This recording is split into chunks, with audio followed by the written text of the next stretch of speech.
नमस्ते दोस्तों, जीविका मंत्रा में आपका स्वागत है। आषाढ़ मास की पूर्णिमा तिथि को गुरु पूर्णिमा भी कहा जाता है। इस दिन शिष्य अपने अपने गुरुओं की पूजा अर्चना करते हैं। मान्यता है कि इस दिन चारों वेदों की ज्ञान देने वाले महर्षि वेद व्यास जी का जन्म हुआ था। यही कारण है कि इसे व्यास पूर्णिमा भी कहा जाता है। महर्षि वेद व्यास जी को पहली बार मानव जाति को 4 वेदों का ज्ञान प्रदान किया था, जिसके कारण उन्हें प्रथम गुरु की उपाधि प्रदान की गई।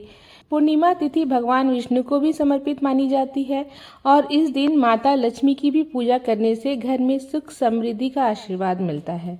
इस पावन दिन पर आप सुबह जल्दी उठकर यदि हो सके तो पवित्र नदी में या फिर गंगा जल मिले जल से स्नान करना चाहिए। पूर्णिमा के दिन भगवान विष्णु की पूजा अर्चना का विशेष महत्व होता है।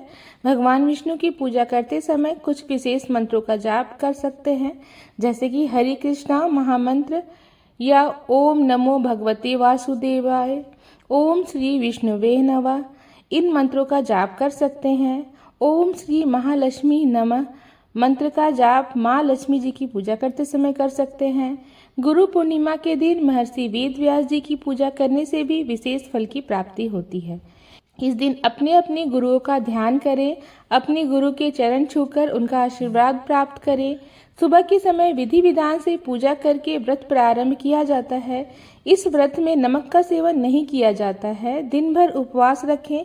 दिन के समय में यदि सामर्थ्य हो तो श्री सत्यनारायण भगवान की कथा का पाठ करवाएं या फिर आप मोबाइल आदि के माध्यम से भी सत्यनारायण भगवान की कथा सुन सकते हैं।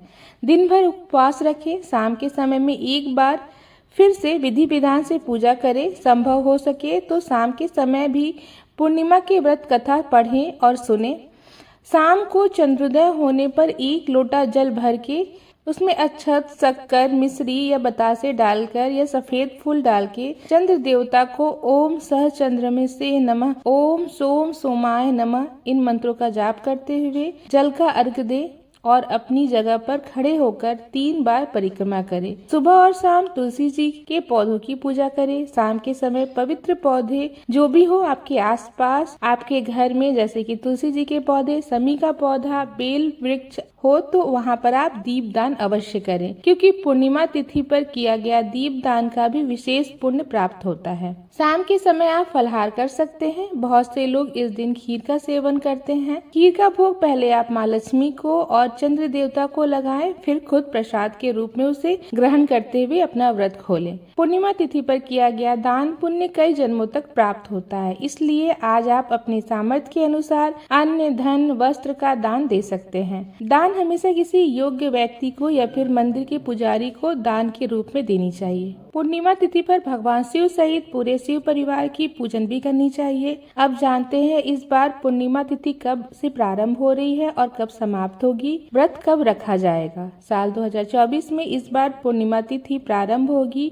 20 जुलाई शनिवार को शाम 6 बजे से और पूर्णिमा तिथि समाप्त होगी 21 जुलाई रविवार दोपहर 3:47 पर। क्योंकि 20 जुलाई को शाम को सूर्योदय से बस कुछ ही देर पहले तिथि प्रारंभ हो रही है, इसलिए पूर्णिमा का जो व्रत है वह शनिवार को नहीं रखा जाएगा। आप चंद्र देवता की पूजा या शाम को जो भी पूजा होती है वह 21 जुलाई रविवार को ही करेंगे और 21 जुलाई रविवार के दिन ही पूर्णिमा का व्रत और स्नान दान किया जाएगा। क्योंकि हिंदू धर्म में उदया तिथि का महत्व होता है, उदया तिथि श्री सत्यनारायण भगवान का व्रत भी रखा जाएगा और दोपहर के समय में व्रत की कथा का पाठ या श्रवण भी किया जा सकता है। 21 जुलाई रविवार को सूर्योदय होगा सुबह 5:57 से और सूर्यास्त होगा 7:09 पर। ब्रह्म मुहूर्त जो कि मंत्रों का जाप करने के लिए उत्तम होता है 4:20 से शुरू होकर 5:08 तक रहेगा। अभिजीत मुहूर्त दोपहर 12:06 से 12:59 तक रहेगा। इस मुहूर्त पर आप सत्यनारायण भगवान की कथा सुन सकते हैं। अमृत काल शाम 6:15 से 7:45 तक रहेगा और अमृत काल में आप शाम की पूजा करके इस मुहूर्त पर आप व्रत का पारण भी कर सकते हैं। राहु काल दोपहर 4:30 से लेकर 6 बजे तक रहेगा। 21 जुलाई रविवार को चंद्रोदय शाम 7:31 से होगा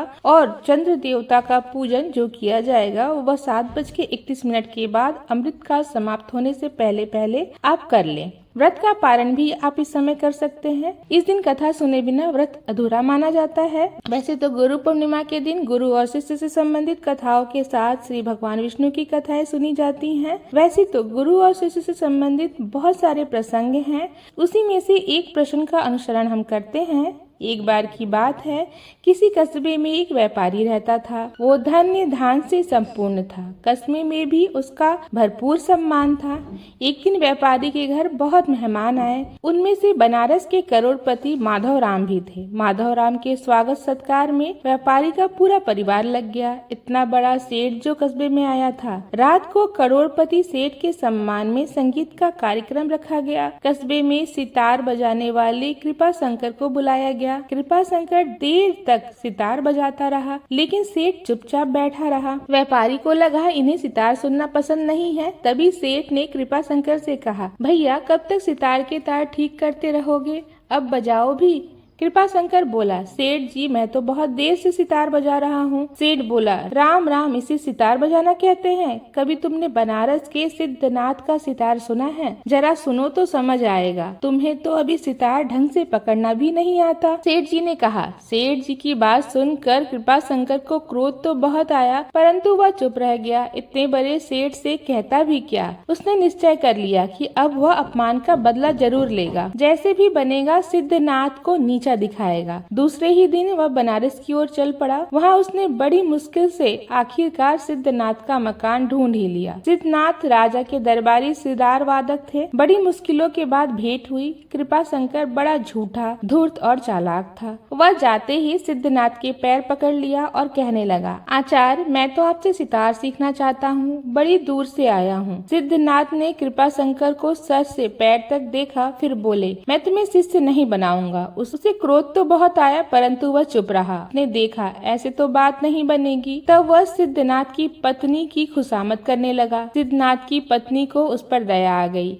किसी तरह उसने अपने पति को भी मना लिया। अब सिद्धनाथ बड़े सज्जन व्यक्ति थे। उन्होंने कृपा शंकर को शिष्य बनाया तो अपना सारा प्रेम उनके ऊपर धीरे धीरे दे दिया। उन्होंने सितार के सारी गहराई विद्या सिखा दी। कृपा शंकर तो उसी अवसर के तलाश में था। सब कुछ सीख कर वह सिद्धनाथ से एक दिन बोला कि आचार्य अब आप काफी बूढ़े हो गए हैं, अपनी जगह मुझे राज दरबार में रखवा दीजिए। सिद्धनाथ ने सोचा मेरा शिष्य तो सही कह रहा है। तब उन्होंने उसकी बात मान ली। राजा से कहकर कृपा शंकर को दरबार में रखवा दिया। अब दरबार में नौकरी पाते ही कृपा शंकर के तो तेवर बदलने लगे। अवसर का लाभ उठाकर उसने एक दिन राजा से कहा, राजन आप मेरे गुरु को जितनी तनख्वाह देते हैं उतनी मुझे भी दीजिए। मैं भी तो सितार में उनके ही समान निपुण हूँ। राजा को यह सुनकर बड़ा आश्चर्य हुआ। उसने कहा, मैं तुम्हारी परीक्षा लूंगा। अगर तुम सितार विद्या में उन्हीं की तरह निपुण निकल गए तो तुम्हें भी उतनी तनख्वाह मिल जाएगी। आप सिद्धनाथ ने यह बात सुनी तो वह डर गया।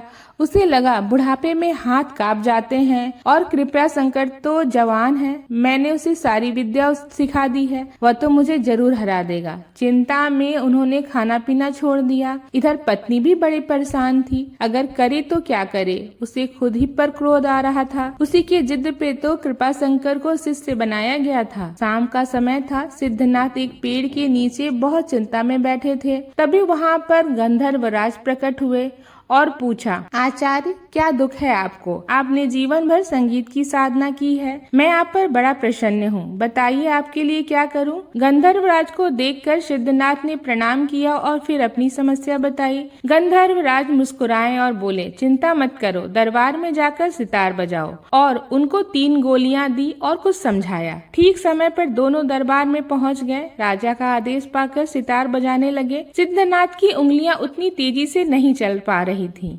इधर कृपा शंकर के मन में बड़ा उत्साह था और वह पूरी लगन से सितार बजा रहा था। तभी चमत्कार हुआ। सिद्धनाथ ने सितार का एक तार तोड़ दिया। सितार अभी भी 7 स्वरों में बज रहा था। लोगों ने खूब तालियां बजाई। यह देखकर कृपा शंकर ने भी अपने सितार का तार तोड़ दिया, लेकिन तार के टूटते ही उसका तो एक स्वर ही गायब हो गया। इसी तरह सिद्धनाथ ने सितार के 7 तार तोड़ दिए। गंधर्वराज के वरदान उनका सितार फिर भी 7 स्वरों में बजता रहा। उधर कृपा शंकर भी अपने गुरु को देख देखकर तार पर तार तोड़ता गया और अंत में वह सितार की लकड़ी को ही पीटता रह गया। यह देखकर सभी दरबारी और राजा हंसने लगे। अब गुरु की जीत हो गई। तभी सिद्धनाथ ने एक गोली आसमान में उछाली। तुरंत ही आसमान सतरंगी हो गया। दूसरी गोली फेंकने पर आकाश में सितार की ध्वनि फूट पड़ी और तीसरी गोली फेंकते ही घुंघरुओं की खनक से आकाश झूमने लगा। ऐसा लगा जैसे नृत्य हो रहा हो। यह सारा चमत्कार गंधर्वराज ने ही किया था। अब सभी लोग सिद्धनाथ की विद्या की सराहना करने लगे। यह देखकर कृपाशंकर को डर लगा और वह वहाँ से भागने लगा, लेकिन राजा के सेवकों ने उन्हें पकड़ लिया। गुरु के अपमान का तुझे क्या दंड दिया जाए? वह तो डर से कांप रहा था। हाथ जोड़कर राजा से क्षमा मांगने लगा। तब सिद्धनाथ ने राजा से कहा उसे क्षमा कर दिया जाए, किंतु राजा ने आज्ञा दी तुम तुरंत ही राज्य छोड़कर यहाँ से चले जाओ। कृपाशंकर जाने लगा तो आकाशवाणी हुई, इसने संगीत का अपमान किया है, इसलिए जो भी उसने अपने गुरु से सीखा है वह सब भूल जाएगा। सचमुच इस आकाशवाणी के बाद कृपाशंकर सारी विद्या भूल गया। अब वह जैसा था वैसा ही रह गया। इसलिए कहते हैं कभी भी अपने गुरु से कोई होड़ नहीं लगानी चाहिए। अपने गुरु की सलाह का, अपने गुरु की सिखाई शिक्षा का सदैव सम्मान करना चाहिए। गुरु पूर्णिमा मनाने के पीछे का कारण यह है कि इस दिन महर्षि वेदव्यास जी का जन्म हुआ था। गुरु पूर्णिमा के संबंधित पौराणिक कथाओं के अनुसार महर्षि वेदव्यास जी भगवान विष्णु के अंश स्वरूप कलाकार हैं। उनके पिता का नाम ऋषि पराशर और माता का नाम सत्यवती था। उन्हें बचपन से ही अध्यात्म में बड़ी रुचि थी, इसलिए उन्होंने अपने माता पिता से प्रभु दर्शन की इच्छा प्रकट की और वन जाकर तपस्या करने की आज्ञा मांगी।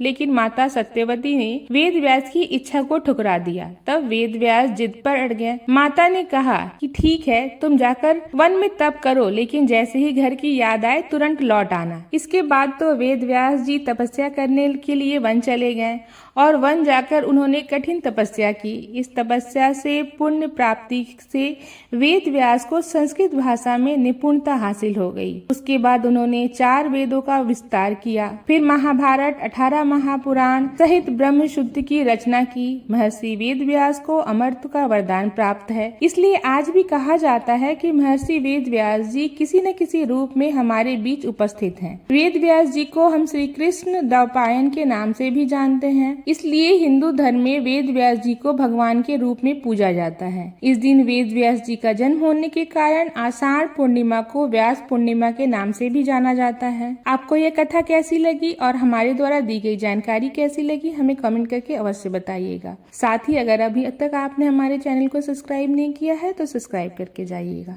धन्यवाद।